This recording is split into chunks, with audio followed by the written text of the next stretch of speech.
Hola, estamos reunidas acá en el ambiente de Celas, que es tu casa. Presentamos a toda la colectividad y a toda la comunidad de trabajadores sociales a la doctora Ruth Madueño. Ella es asistenta social, egresada de la Universidad Católica, magíster en Economía y doctora en Estudios Latinoamericanos por la Universidad Nacional Autónoma de México. Está ahora reunida con nosotros en Celas para contestar algunas de nuestras inquietudes y aprovechar que está ahora en Lima para que nos dé referencias sobre su trabajo de investigación en la Universidad Autónoma de México y algunas lecciones aprendidas y recomendaciones para el colectivo de profesionales de trabajo social. Ruth, un saludo especial entonces de nuestra institución a tu persona, reconociendo toda tu trayectoria de trabajo.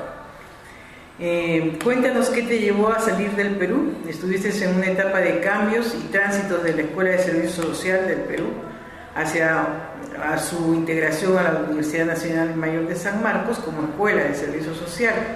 Y tengo entendido que fuiste una de las docentes que promovió lo que se llamó en esa época la reconceptualización del trabajo social. ¿Cuáles fueron las ideas que tú valoraste como aporte de esa corriente? Y si tuviste oportunidad de ver estos mismos cambios, ¿en qué devino esta reconceptualización en otros países de América Latina? ¿Sigues algunas reflexiones, debates sobre estos enfoques o nuevos enfoques de trabajo social en América Latina? Bueno, mira, yo dirigí como directora académica el ISI, cuando el ISI organizaba eventos para trabajadoras sociales en América Latina.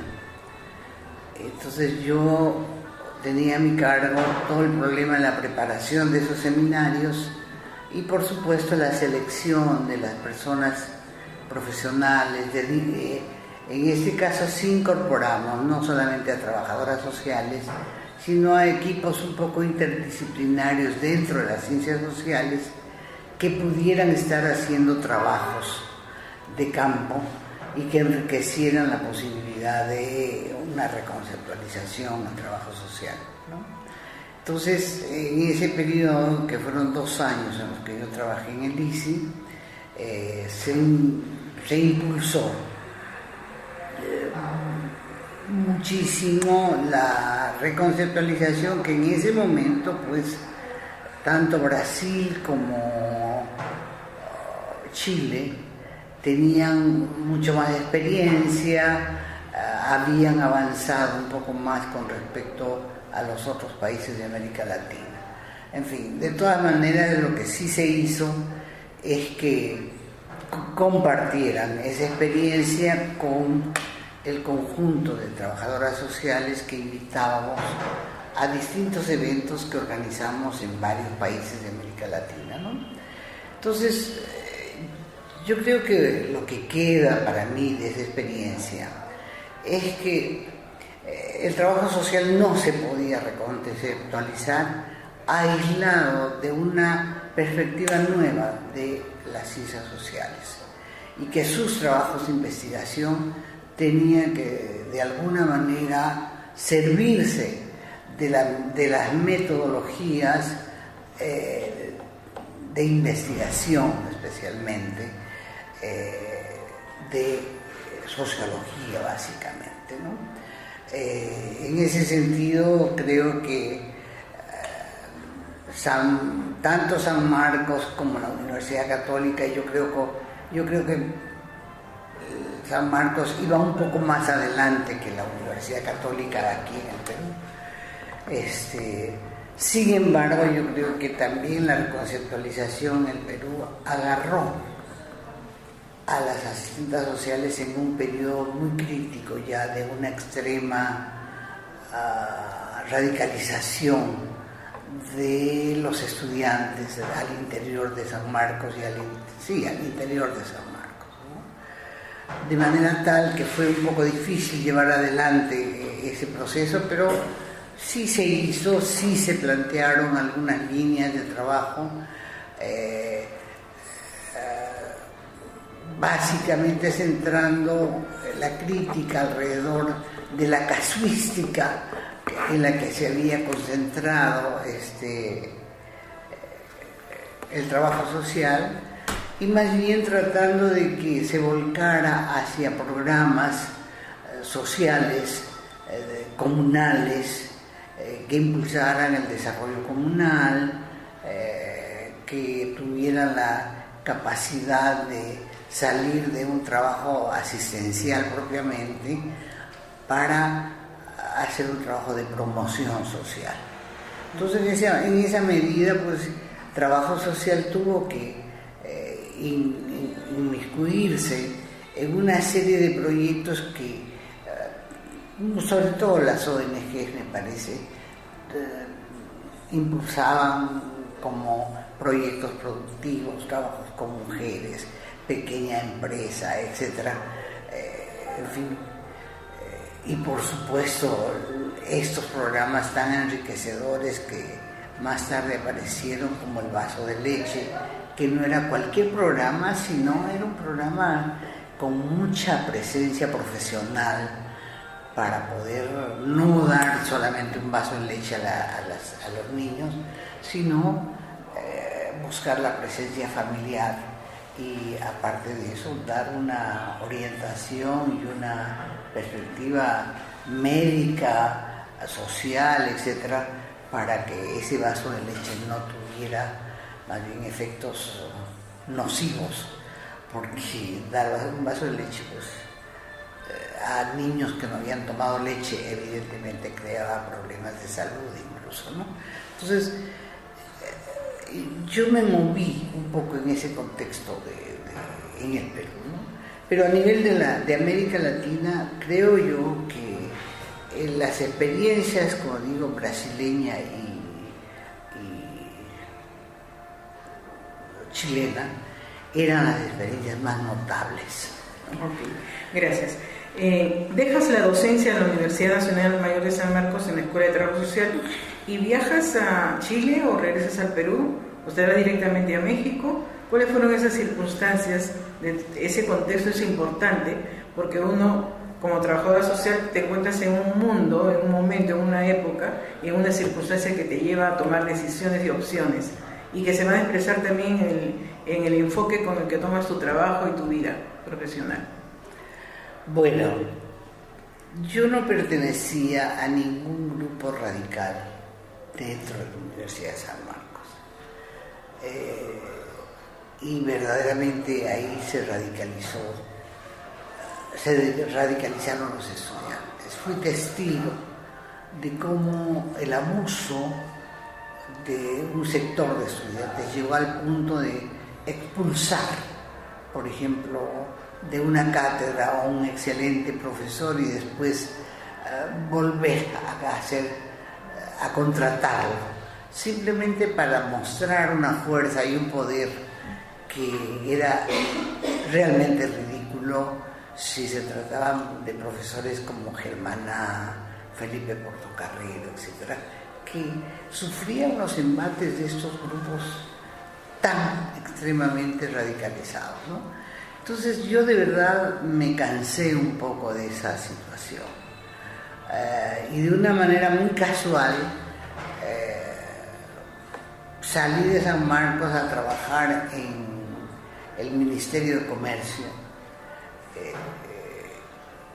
en el área de comercio exterior, ¿no? Un poco complicado porque yo no sabía mucho de ese tipo de cosas, pero en todo caso lo afronté, lo pude aprender y lo pude enfrentar, ¿no?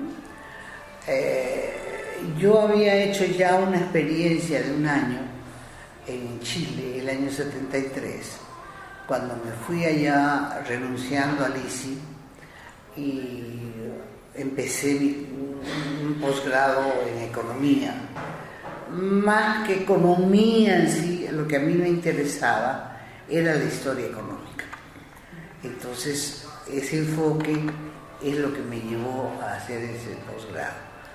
Pero pues, eso se truncó con el golpe de estado de Pinochet y luego volví yo a San Marcos, pero también encontré San Marcos en las condiciones que les he mencionado y pues salí de San Marcos porque yo quería entrar en otro proceso de desarrollo. Creo que mis inquietudes me llevaban de todas maneras hacia otros mundos, otras esferas del conocimiento, y momentáneamente acepté este trabajo en comercio exterior y después me fui a México a hacer un posgrado de economía, un poco enterada de que gran parte de los profesores que habían estado en Chile trabajaban ya en la Universidad Nacional Autónoma de México, ¿no? En el mismo posgrado. Entonces yo me inscribí allá y bueno, trabajé y estudié, hice el posgrado en economía, pero con énfasis en la historia económica, ¿no?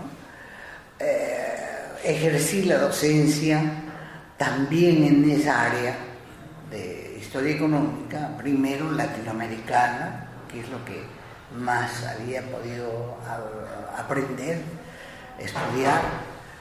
Luego hice un doctorado en estudios latinoamericanos, un poco para reafirmar ese proceso tanto de docencia como de conocimiento, y solamente que tuve la influencia de un gran profesor que trabajó tanto en Chile como en México, Hugo Pipitone, que hacía unos trabajos alrededor de la historia mundial. De manera que el impacto que este hombre ejerció, él es economista, sigue trabajando en México, el impacto que él ejerció sobre mí, sus trabajos de investigación, etcétera, atrajeron mucho mi atención. Entonces yo me dediqué también al estudio de ese tema, más bien de una historia económica del siglo XX, y también ejercí la docencia en ese terreno. Y creo que es el área de docencia que más me gustó, es la que más me satisfizo intelectualmente, ¿no? Luego pasó, en general yo he vivido en México haciendo ese tipo de docencia 32 años, ¿no? A los 30 años de estar ahí, nunca había ejercido ningún cargo porque yo no quería realmente entrar en ese tipo de competencia en la universidad, ¿no? Me sentía muy cómoda haciendo la docencia, investigación, en fin, y se me ofreció dirigir el posgrado de economía, de sociología, tanto a nivel de maestría y doctorado, y dije, bueno, yo le debo a este país y lo voy a retornar y voy a ejercer esa dirección. Entonces estuve ahí 2 años, un poquito más, y creo que uno de los logros más grandes que yo tuve en ese posgrado es haber logrado que el Estado mexicano, que tiene un organismo especializado que es el CONACYT, ¿no?, aprobara esos dos áreas, 2 grados de estudio, que la maestría y el doctorado, con el nivel de excelencia, de manera tal que esa calificación nos dio la posibilidad de que los estudiantes de posgrado pudieran acceder a becas de $600 cada uno, $900 los de doctorado, y en fin, una serie de beneficios que ya ese posgrado pudo tener, ¿no? Entonces, una vez conseguido eso, renuncié para dejar que ya otros dirigieran el asunto, y más tarde ya creo que mi ciclo había acabado en México y decidí jubilar. Esa es un poco la historia. Ahora, pensando en los trabajos de investigación que me comentaste en una entrevista anterior que tuvimos, referida al trabajo con la comunidad, o sea, una investigación que te haya puesto en el ejercicio de lo que fue tu vocación originalmente, que era la relación directamente con la población, ¿no? Que vive pobreza, exclusión, etcétera. Y me hablaste de tus procesos más participativos en las investigaciones que has realizado. Si nos cuentas eso sería muy, muy interesante para todos los profesionales. Mira, entre 1994 al 1999, yo trabajé dirigiendo, voy a darte un poco los antecedentes, ¿no? En 1998 se produjo el movimiento zapatista, que fue un movimiento indígena que remeció lógicamente a la clase política y todo al gobierno federal y a los gobiernos estatales, ¿no? Una de las cosas que evidenció este movimiento fue el grado de exclusión al que habían sido sometidos los indígenas en México. Al principio hubo como una respuesta casi inmediata, un intento de represión, pero la sociedad mexicana se movilizó e impidió esa represión, de manera tal que el gobierno más bien entró en un proceso de respuesta a los problemas que la población indígena tenía, ¿no? Uno de esos problemas era la educación, ¿no? No solamente la educación, y en este caso específico, no era solamente la educación primaria, secundaria o la preparatoria, que es el caso de México se estudia, sino la educación media superior, es decir, una educación universitaria, pero de un nivel más bajo que el nivel universitario en sí, ¿no? O sea, la oferta de carreras cortas, Técnicas. sí, pero eran carreras cortas, pero que no tuvieran de ninguna manera una currícula tradicional, sino que más bien dieran respuesta a los problemas de las comunidades y sobre todo a los problemas de carácter productivo que tenían los campesinos, ¿no? Entonces coincidió eso con el hecho de que una persona con mucho prestigio en el estado de Hidalgo se había insertado a trabajar en el gobierno del estado, era un industrial, que después ya fue llamado por el gobierno del estado a que se hiciera cargo precisamente de este tipo de educación técnica en la Secretaría de Educación del gobierno del estado de Hidalgo. Entonces, dado que el Estado federal había canalizado una cantidad muy fuerte de recursos, había pues dinero como para propuestas novedosas, digamos, ¿no? Y en el caso de México se empezó a proponer la creación de universidades tecnológicas para formar gente de mando medio que pudiera insertarse en el aparato productivo, pero que eso no le cerraba de ninguna manera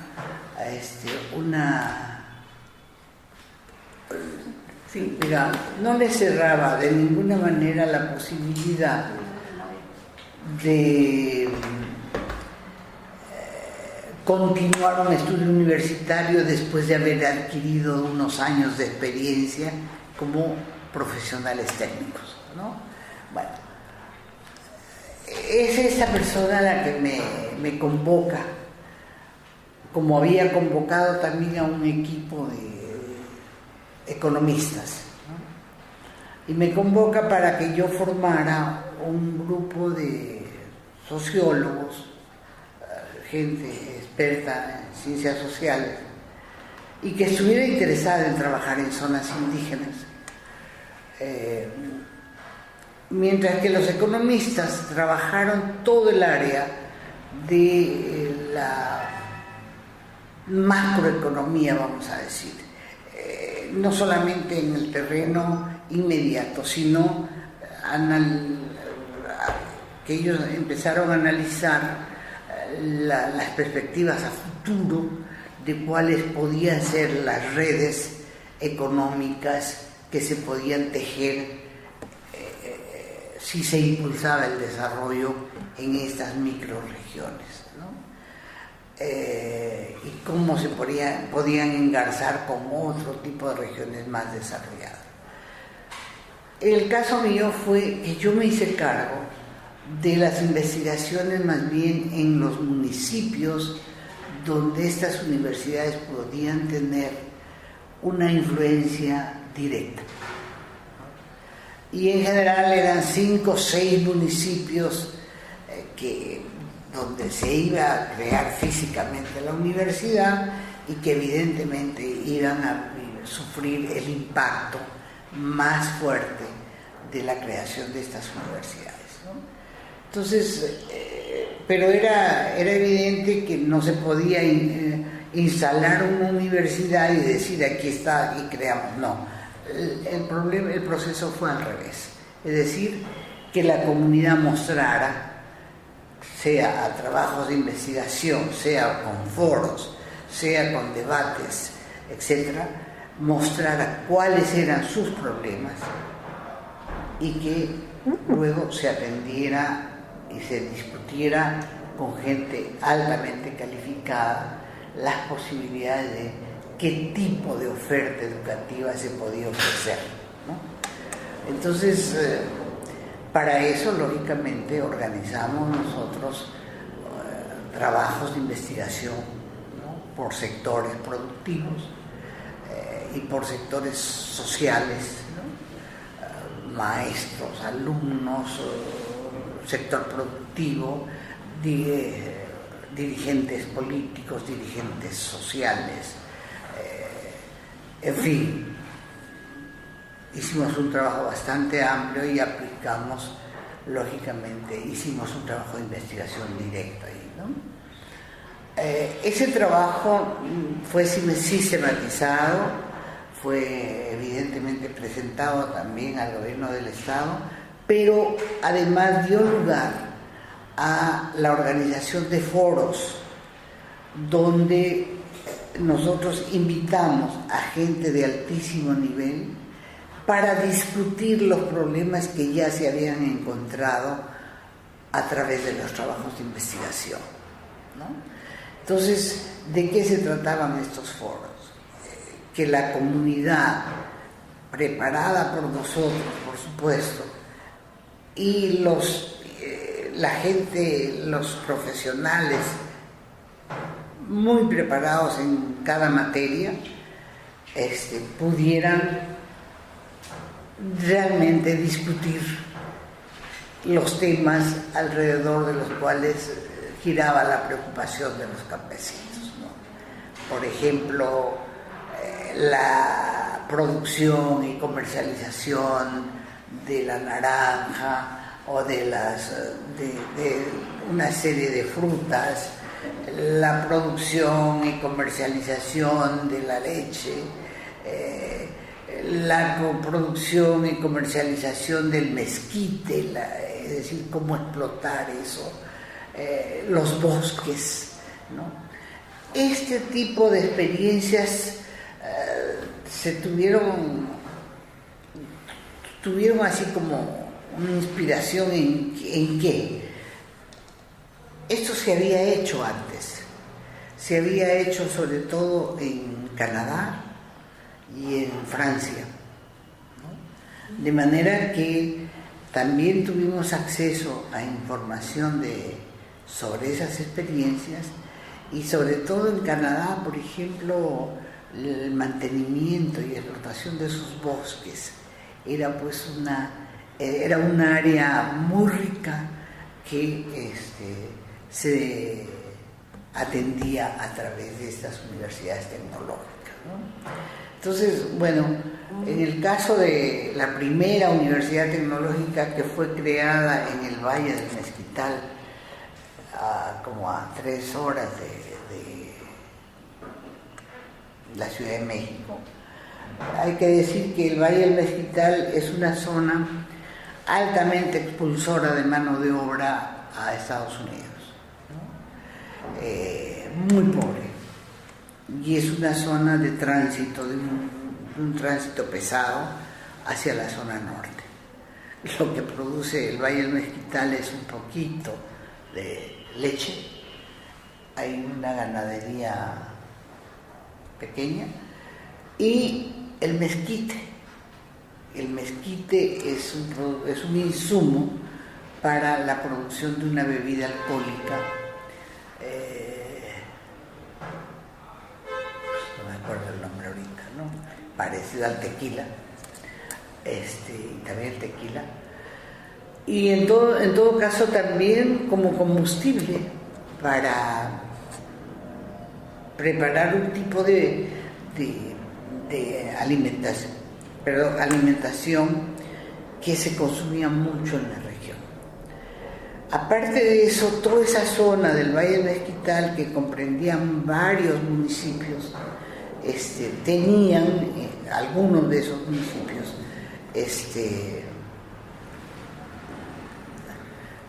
refinerías de petróleo. Eso provocaba en el Valle del Mezquital un gravísimo problema de contaminación, porque el Valle del Mezquital era atravesado por un río que se llamaba el río Tula, y que ahí desaguaban todititas las empresas del Estado de México, una parte de la Ciudad de México, y por supuesto todo lo que comprendía la refinería, de manera tal que ese río era un río donde no habían siquiera animales, no había en absoluto ser vivo. Sin embargo, servía ese río como para el riego de hortalizas y verduras que producía el Valle del Mezquital, y hortalizas y verduras que se vendían en la Ciudad de México, ¿no? Entonces, sí había un problema muy grave vinculado al problema de la gravísima contaminación de ese río, ¿no? Y problemas de salud, por supuesto, en la población, ¿no? Entonces, cuando se entró al problema, ya a una segunda fase donde se organizó el foro, la dirigencia productiva del Valle, la dirigencia de los partidos políticos de la zona, profesores, alumnos, etcétera, todos coincidían en que ahí había un problema. Y la sorpresa más grande que había en esa región, muy cerca de la Ciudad de México, como digo, a 2 horas y media, 3 horas, es que México, habiendo tenido una revolución verde, supuestamente, una revolución como la que impulsó Cárdenas, con grandes logros agrarios o logros en la educación, pues esa región del Valle del Mezquital tenía el 42% de analfabetismo y había una población indígena analfabeta, muy fuerte, ¿no? Entonces era urgente su atención, ¿no? Entonces, a partir de esa experiencia, ya una vez concluido el foro, al foro fueron llevados ingenieros de altísima calificación, especialistas en contaminación del medio ambiente, etcétera, químicos que podían también tratar ese problema, especialistas en problemas indígenas, en fin, una serie de personas que por primera vez se confrontaron directamente con los campesinos, ¿no? Creo que esa es la riqueza más grande que se obtuvo en este periodo de trabajo, ¿no? Muy bien, gracias. Ahora, estamos ya casi al final de la entrevista y quería hacerte una última pregunta relacionada con un mensaje tuyo después de tu trayectoria de trabajo, también en el campo de la investigación, y cómo un tema te lleva a una diversidad de temas que tu visión de trabajadora social y de tu visión sociológica te ayudan a entender esos contextos, ¿no? Y ubicarte. ¿Qué dirías a los jóvenes? Porque actualmente en el Perú hay varias universidades que ya no tienen la profesión de trabajo social, y las que salen de la profesión de trabajo social están preguntándose hacia qué mundo, en qué mundo van a trabajar, cuáles son los nuevos desafíos de la profesión en América Latina. Entonces, esa es mi pregunta, ¿no? ¿Va a continuar la profesión de trabajo social? Tú has revisado enfoques, has visto qué saltos tendría que darse en lo académico y en relación a las estrategias de intervención o en las alianzas que debe tener trabajo social o en la acción interdisciplinaria para enfrentar lo que viene en el mundo de América Latina. Mira, hay una cosa que, dada la situación de nuestros países, no se puede negar, que hay un área, digamos, asistencial. Reconozcamos eso, ¿no? Y que si hubiera la capacidad de hacer que ese trabajo asistencial fuera realmente efectivo, pero que además impulsara hacia otro tipo de actividades a la población, sería sensacional. No se trata de hacer dependientes a la población, no se trata de que la gente esté estirando la mano permanentemente para hacer cosas. Yo creo que hay suficiente tecnología como para, incluso en el campo, incorporar la energía solar, etcétera, para poder resolver problemas muy serios dentro de en esta población. Y por supuesto, incluir en eso programas asistenciales como Cuna Más, etcétera, y problemas de asistencia alimentaria, ¿no? Pero yo creo que también el trabajo social tiene la responsabilidad de ver un poco más allá, tiene la responsabilidad de no quedarse en el terreno asistencial y más bien servirse y buscar la manera de hacer un trabajo interdisciplinario, buscar la manera de proyectarse, estudiar. Hay que estudiar el país, hay que estudiar las regiones, hay que estudiar un poco la problemática de las personas, porque yo siento que los profesionales somos prejuiciosos. ¿En qué sentido? En el sentido de que nos armamos una idea con respecto a una determinada población, pero no somos capaces de ver qué es lo que realmente pasa con esta población, ¿no? Lo que estoy diciendo es más bien falta trabajos de investigación para poder analizar ese tipo de problemáticas, ¿no? Cuando digo prejuicioso no lo digo en el mal sentido, lo digo en el sentido de que de repente se haga una idea de que pareciera que fuera así y en el fondo no es así, porque yo creo que lo que falta es que tomar a la gente como actores sociales que pudieran realmente participar en la definición de sus propias problemáticas, en la identificación de sus propios problemas para poder impulsar programas y proyectos que los lleven adelante, ¿no? Estos proyectos productivos que me parecen sumamente importantes, ¿no? Yo no he visto de verdad que el Ministerio de Educación esté haciendo un trabajo serio alrededor de la educación tecnológica, ¿no? Creo que se puede hacer. Yo he visto cómo, porque estas experiencias que yo te cuento son experiencias que han tenido éxito. No es que se han quedado ahí en la investigación. Se han creado las universidades, se han contratado personal de la más alta calidad que han sido rectores de esas universidades y que incluso han tenido que retroceder en la manera de cómo se podía asistir a estudiantes que tenían un promedio de 2 en matemáticas.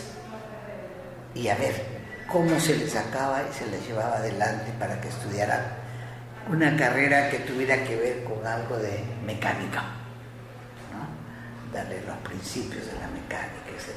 Entonces, yo creo que sí se puede, porque realmente yo he visto estas universidades muy, muy exitosas. Por lo menos las 3 en las que yo estuve presente sí se pudo. Y trabajo social debería estar presente en una cosa parecida, en lo que siempre hemos llamado el desarrollo comunitario, pero no un desarrollo comunitario en que tú dejes a la gente atrás, no, un desarrollo comunitario en que tú realmente hagas actores sociales a los actores sociales, ¿no? A la gente. Gracias.